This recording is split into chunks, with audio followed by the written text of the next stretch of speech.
Bonjour à tous et bienvenue sur les astuces de Margot. Aujourd'hui on se retrouve parce que je vais vous partager 10 habitudes très faciles et rapides à mettre en place qui vont vous aider à transformer votre vie pour avoir une meilleure hygiène de vie. Qui dit bonne hygiène de vie dit meilleur sommeil, meilleure alimentation, plus d'énergie au quotidien et aussi meilleure santé mentale. Si je vous recommande de mettre en place des habitudes plutôt que des actions ponctuelles, c'est tout simplement parce que cette succession d'actions répétées, c'est ça une habitude, c'est quelque chose que vous répétez régulièrement. Donc cette succession d'actions, c'est ce qui va vous permettre de vraiment effectuer un grand changement parce qu'elles vont s'additionner. Ça, je le sors pas de mon chapeau, c'est quelque chose qui est connu maintenant depuis longtemps, qui a même été développé dans plusieurs livres. Si vous le souhaitez, vous pouvez aller en lire deux que je vous recommande. Le premier, c'est L'effet cumulé de Darren Hardy et le second, c'est Le pouvoir des habitudes de Charles Duhigg. Je vous laisse les liens en barre d'informations si jamais vous voulez vous les procurer. Une habitude, c'est quelque chose qu'on a tendance à faire tous les jours sans même y penser. Ça veut dire que c'est vraiment quelque chose de facile. Elle se découpe en général en 3 parties. La première, c'est un signal que l'on repère, qu'il soit visuel ou sonore. La deuxième, c'est sa conséquence, donc l'action qu'on va mettre en place, qui est l'habitude en elle-même. Et la troisième étape, la raison pour laquelle on a tendance à répéter cette chose à chaque fois qu'on a le même signal, c'est qu'il y a une forme de récompense au bout.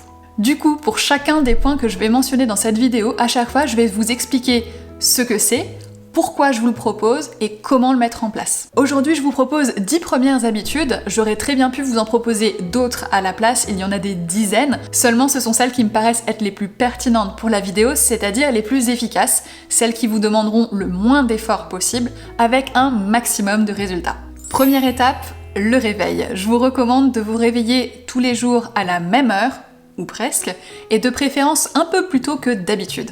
Ça a plein de conséquences positives. La première, c'est que ça vous permettra évidemment d'avoir un rythme beaucoup plus régulier. Ça veut dire aussi que ça sera de plus en plus facile de vous réveiller tous les jours à la même heure parce que l'air de rien, vous allez prendre l'habitude. Qui dit se lever plus tôt dit également plus de temps pour vous. Ça veut dire que vous pouvez incorporer quelque chose à votre routine matinale ou tout simplement être moins dans le stress parce que vous n'êtes pas en retard.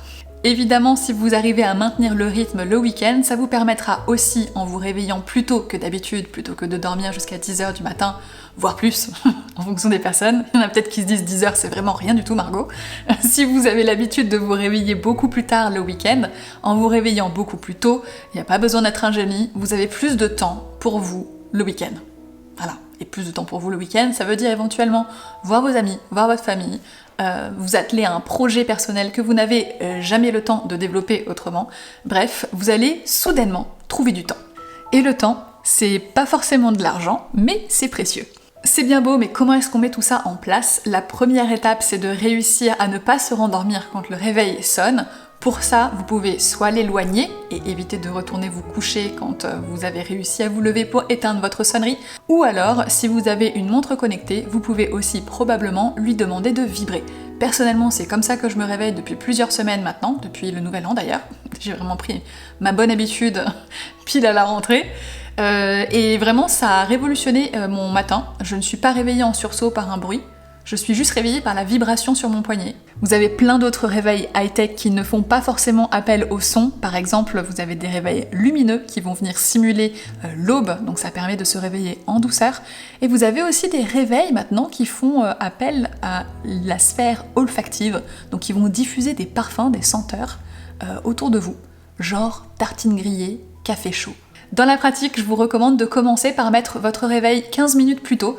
Et oui, juste 15 minutes. Je ne parlais pas d'un réveil subitement qui passe de 7h du matin à 5h30, juste 15 minutes plus tôt, ce qui fait que ça sera pas trop difficile. Psychologiquement aussi, c'est faisable, c'est atteignable, et au fur et à mesure que vous vous habituerez, et que vous verrez aussi les bénéfices, vous pourrez progressivement reculer encore de 15 minutes votre réveil. La deuxième chose qui va avoir un énorme impact sur votre hygiène de vie et en particulier sur votre santé mentale, c'est de mettre de côté votre téléphone.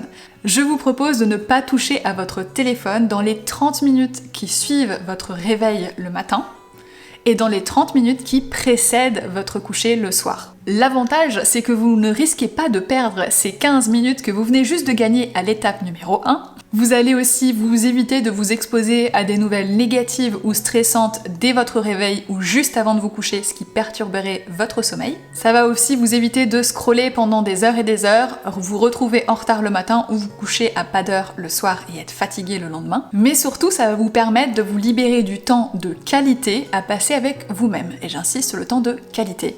Et vous allez voir un peu plus loin dans la vidéo de quoi je parle. Aujourd'hui, on sait que la méditation, ça a énormément de bienfaits, que ce soit sur notre santé physique ou mentale, donc évidemment, je vous en parle à nouveau ici. C'est quelque chose que je fais très régulièrement depuis des années maintenant. Ça me permet d'apaiser mon esprit, d'avoir une vision plus positive de la vie, de réussir à me recentrer aussi sur ce qui est vraiment important pour moi. Ça me permet aussi de m'améliorer en toute conscience et également de mieux réagir au stress. Si jamais c'est quelque chose qui vous intéresse mais que vous n'avez aucune idée de par où commencer, je vous recommande l'application 7Mind. Je suis en partenariat dans cette vidéo-là, mais c'est une application surtout que je connais et que j'utilise depuis des années. C'est celle que j'utilise tout le temps. Elle est super pratique, très intuitive d'utilisation, mais elle est surtout évolutive, c'est-à-dire qu'il rajoute régulièrement des nouvelles méditations, que ce soit des méditations one-shot, donc vraiment vous avez un cours, une seule séance, ou des méditations sous forme de stage, donc là vous allez avoir une méditation tous les jours pendant 7 jours. J'en fais justement une qui est nouvelle en ce moment qui s'appelle La magie de la vie, que je trouve super pour l'instant. Je l'ai pas encore fini, j'ai fait les 3 premières méditations, il m'en reste encore 4 et je la trouve super équilibrée parce que justement il y a un mix de tous les outils que j'ai pu vous citer précédemment, ce qui fait qu'on touche un petit peu à tout avec à chaque fois un focus différent par méditation, ce qui est juste hyper bien parce que vous êtes entièrement guidé de A à Z sur une thématique spéciale. Ce qu'ils font beaucoup d'ailleurs, leur stage cible des thématiques particulières. Vous en avez une nouvelle aussi qui s'appelle Manger en conscience, qui m'intéresse bien et que je ferai probablement juste après. Vous en avez qui aident à la créativité, à la productivité, au lâcher prise, à la gestion du stress, affronter ses peurs, améliorer ses relations. Vous en avez aussi qui sont disponibles pour les enfants, vous en avez des spéciales juste avant de se coucher, d'autres justement pour le matin. Vraiment il y a plein de choses différentes. Vous allez voir que c'est une mine d'or.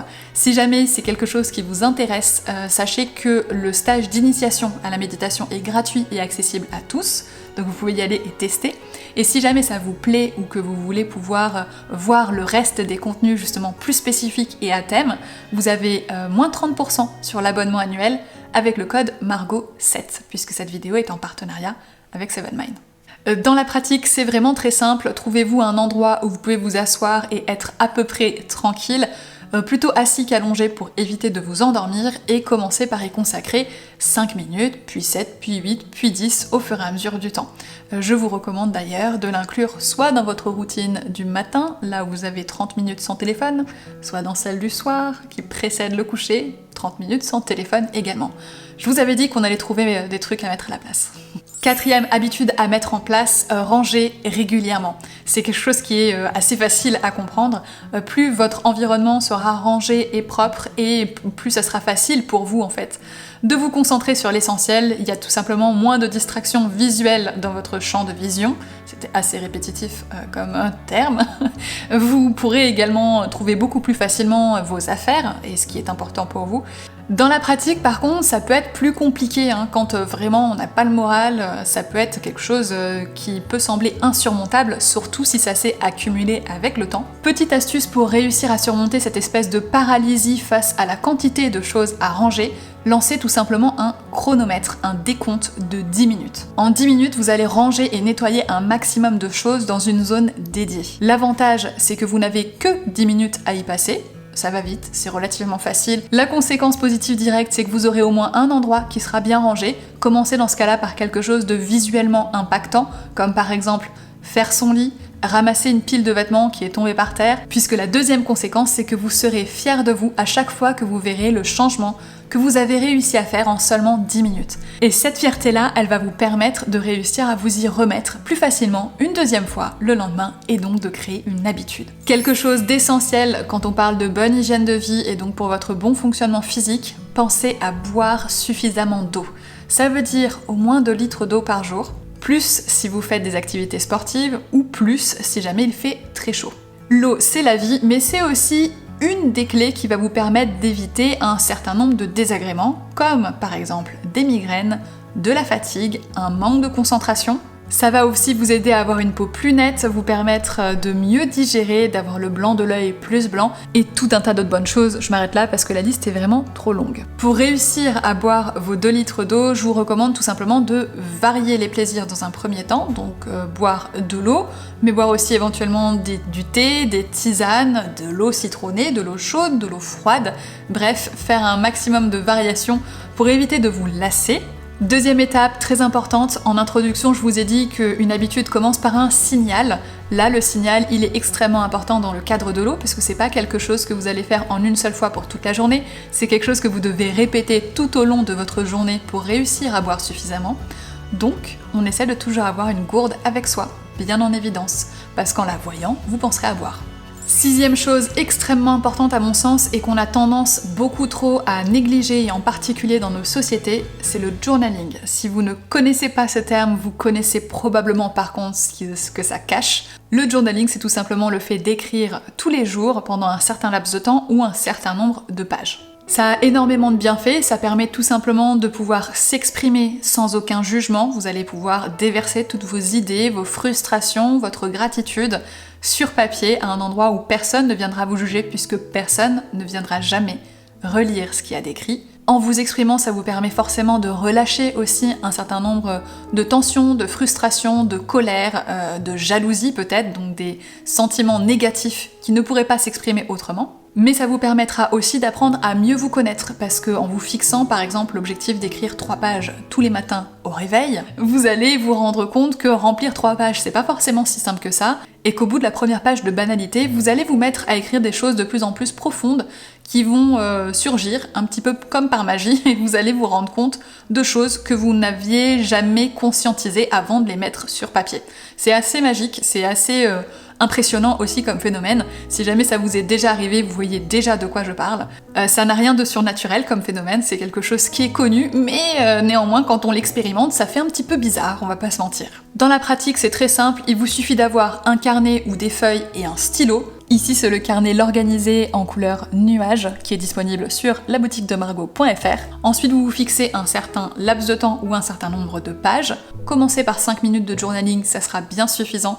Vous verrez qu'en 5 minutes déjà, on peut dire pas mal de choses et en même temps, ça passe très vite. On va rester un petit peu dans l'aspect écriture, mais cette fois, on va parler organisation. C'est quelque chose d'hyper important pour y voir clair, savoir où est-ce que vous allez, comment est-ce que vous y allez, sous combien de temps est-ce que vous devez mettre en place pour atteindre vos objectifs. Ces 2 points-là aideront particulièrement les personnes qui ont le sentiment d'être perdues dans leur vie, donc le journaling pour vous aider à y voir un peu plus clair, et ensuite la partie organisation plus pratique pour mettre en place les choses que vous avez découvertes sur vous précédemment et réussir à atteindre les objectifs qui vous sont personnels.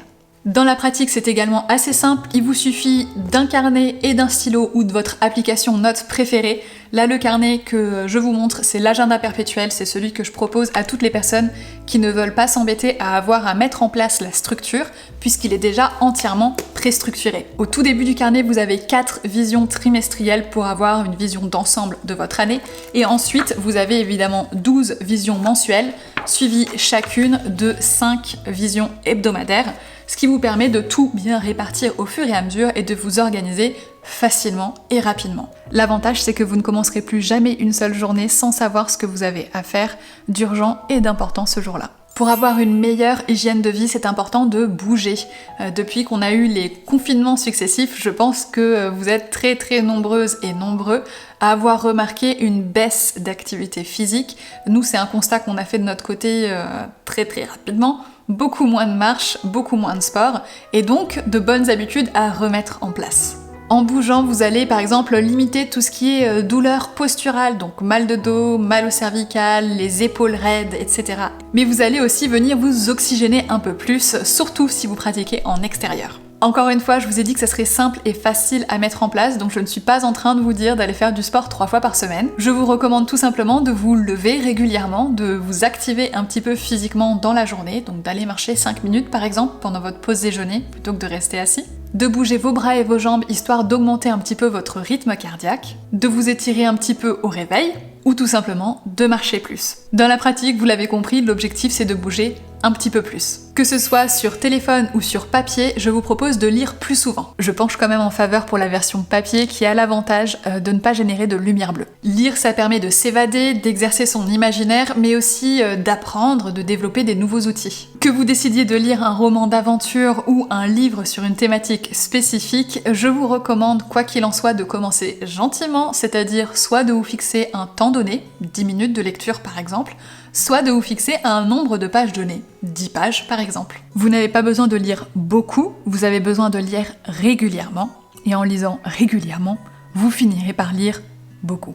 Mais au moins vous ne serez pas dégoûté au passage. Personnellement, je pense que les 30 minutes sans téléphone avant de se coucher sont particulièrement propices à intégrer 10 minutes de lecture. Dernier point qui lui pour le coup est complètement immatériel et plus difficile à expliquer, je vous propose de plus prendre vos responsabilités. Ce que j'entends par prendre ses responsabilités, c'est deux choses. La première qui est négative, c'est que quand ça se passe mal, au lieu de rejeter la faute sur les autres ou de se mettre uniquement en position de victime, même si évidemment on n'est jamais responsable de tout, c'est qu'on accepte aussi sa part de responsabilité dans les événements. Quand on refuse de reconnaître qu'on est en partie responsable de l'échec en question, on refuse aussi d'apprendre. Parce que, comme on n'est pas responsable, on ne peut rien changer à ce qu'on vient juste de faire.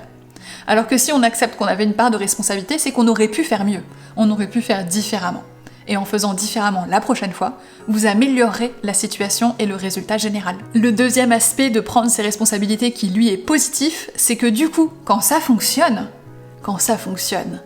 là vous pouvez dire, haut et fort, que vous y êtes pour quelque chose. Et ça, c'est bon pour le moral. Conséquence générale de ce point, vous allez apprendre de vos erreurs, grandir en tant que personne, réaliser que vous pouvez compter sur vous et forcément avoir plus confiance en vous. J'espère que parmi ces 10 habitudes que je vous ai présentées, il y en a une, peut-être même plusieurs, qui vous ont particulièrement parlé et que vous avez décidé de mettre en place. N'hésitez pas à me le dire si c'est le cas en commentaire. Si jamais l'une de celles-ci, c'est l'aspect méditation, je vous rappelle que vous avez moins 30% avec le code Margot7 sur l'abonnement annuel de Seven Mind. Je vous invite à me laisser un pouce bleu, à vous abonner et à activer la cloche pour ne pas louper de futures vidéos. Moi, je vous dis à très bientôt avec une nouvelle vidéo. Je vous retrouve en attendant sur Instagram @margostips. Mais surtout, vous allez y arriver.